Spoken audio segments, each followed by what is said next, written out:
હવે આપણે umbrella cheese બનાવેલું છે ઘરે, એ આપણે લગાડીશું.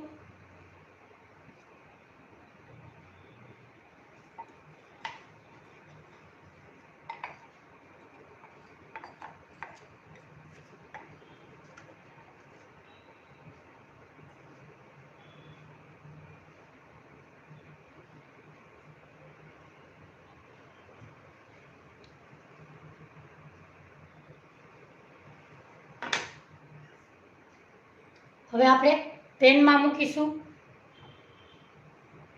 એમાં આપણે ચીલી ફ્લેક્સ અને ઓરેગાનો નાખીશું.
હવે આપણે બ્રેડને પલટાવીશું.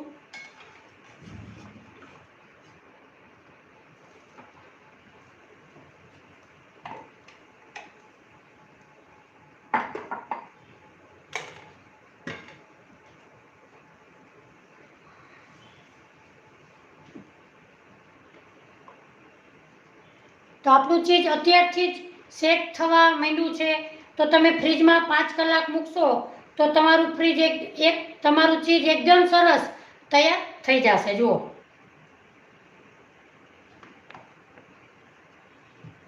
તો આપણે ઘરે જ ચીઝ, બટર, કોઈ પણ વસ્તુ આપણે ઘરે જ બનાવી, પનીર, તો બાળકોને આપણે ચોખ્ખું એવું ખવડાવવું જોઈએ. બહારથી આપણે લઈએ તો ભેળસેળવાળું હોય છે. તો મિત્રો, ઘરે જ આપણે બનાવી અને આપણે બાળકોને ખવડાવી શકીએ છીએ.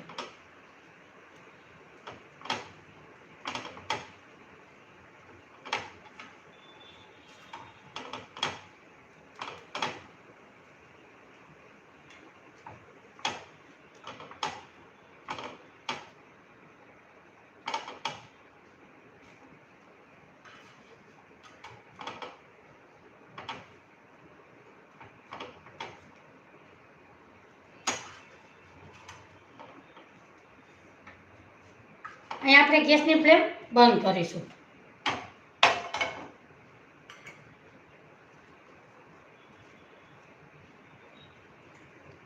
જો અહીંયા આપણું ચીઝ બ્રેડમાં પણ મેલ્ટ થયું છે. તો આપણે સરસ મજાની રેસીપી આજે શેર કરેલી છે.